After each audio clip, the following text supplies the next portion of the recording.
fluorescent lights of the deserted food court buzzed overhead, casting an eerie glow on the abandoned trays and half-eaten meals. My stomach grumbled in protest, a symphony of "Get Food Now" playing in a low, baritone register. Glancing at my Chronophone X9, a gift from my tech whiz nephew, a kid practically living in the future even by 2040 standards, I saw the digital clock mock me with its red glow, 8:15 p.m. Closed. Definitely closed. At 50 years old, I wasn't exactly built for sprinting, and the thought of navigating the labyrinthine mall at this ungodly hour was enough to make my knees ache.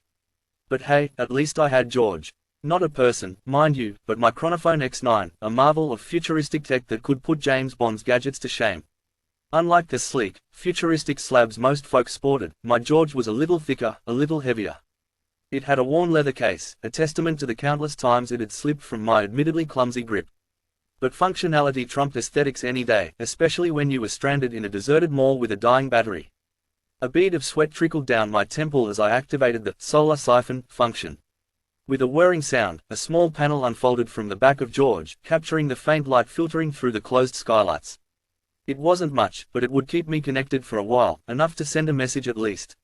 Opening my enhanced contacts list, a feature that synced with local security systems, a gift from my nephew's endless tinkering, I typed in "mall security."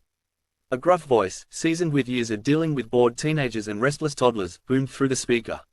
"Mall's closed, Pops. Find a comfy corner and wait for morning."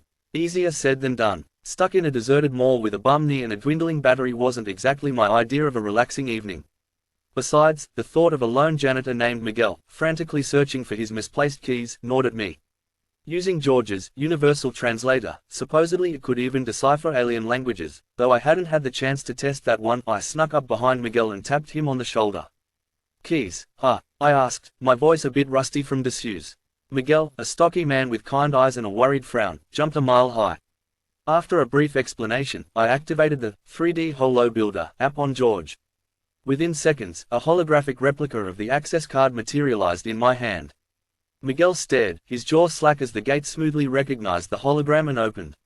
A wide grin split his face, erasing the worry lines that had etched themselves onto his forehead. "Gracias, Senor," he said, his voice thick with relief. "You're a lifesaver." That simple act of kindness sparked something within me. Maybe being stranded wasn't so bad after all. The night became a blur of using George's enhanced vision to help a security guard find a rogue pigeon causing havoc in the food court. Turns out it was just looking for spilled popcorn, and the emergency medical hologram to assist a lady with a twisted ankle. The hologram demonstrated how to create a makeshift splint with surprising dexterity. By sunrise, George's battery was at a respectable 70% thanks to the solar siphon. Just as a security guard approached, ready to investigate the weird light show coming from the corner of the food court, my phone chirped. My daughter, frantic with worry. The reunion was tearful, filled with apologies and relieved hugs.